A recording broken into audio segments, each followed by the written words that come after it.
ఏదైనా అవమానం జరుగుతున్నప్పుడు, కష్టం వచ్చినప్పుడు యేసే నా దేవుడు అని నువ్వు చెప్పగలుగుతావా? నేను చెప్పగలుగుతానా? చెప్పే మనస్సు యోనాకు ఉంది కాబట్టి యోనాని దేవుడు ప్రవక్తగా ఎన్నుకున్నాడు. దేవునికి స్తోత్రం. తాను ప్రజలందరూ ఏమంటున్నారు? ఈ రోజుకి యోనా అవిధేయ ప్రవక్త, దేవుడు మాట వినుకోకుండా నిన్వేకి వెళ్ళమంటే తార్షీషుకు వెళ్ళారని చెప్పేసి అవిధేయ ప్రవక్త, అబద్ధ ప్రవక్త అని మాట్లాడతారు. కానీ యేసయ్య ఏం చెప్పారు తెలుసా? యోనా కంటే గొప్పవాడు ఇక్కడ ఉన్నాడన్నాడు. అంటే యోనా గొప్పవాడనే కాదా? ఎవరు మాట్లాడతారు? ఏం చెబుతున్నాడు అన్నట్టు చూస్తున్నారు. యోనా గొప్ప దేవుడే చెప్పాడు కదమ్మా.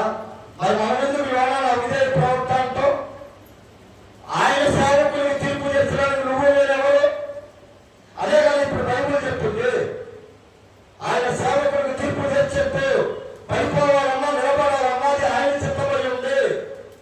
రేపు ఆయన నిలబెట్టుకుంటాడు, నిలబెట్టుటకు ఆయన శక్తి కలిగిన వాడు అని బైబిల్ చెప్తుంది. కానీ మనం ఏం చేస్తున్నాం? కాని మాటలు సేవకుల్ని మాట్లాడుతున్నాడు. దేవుని పిల్లలారా, సేవకుల్ని మాట్లాడుతున్నారు. ఈ రోజున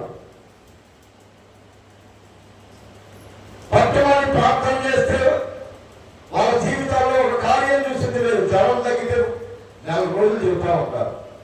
సత్యములు బతికితే ఫస్ట్ పెట్టిన రోజు ఆ రోజు తప్పితే మనం ఒక రోజు చెప్పమా. కానీ మా చర్చలకు రమ్మని పిలిచేస్తారు. సంఘాలలో నుంచి నిన్ను నన్ను మన ఔన్నత్యం నుంచి పడేయడానికి సేవకుల మీద నిందలు వేస్తున్నారు, సేవకులకు తీర్పు తీస్తున్నారు. ఇది గుర్తుపెట్టుకోండి. బైబిల్ చెప్తున్న మాట ఏంటో తెలుసా? తన సొంత యజమాని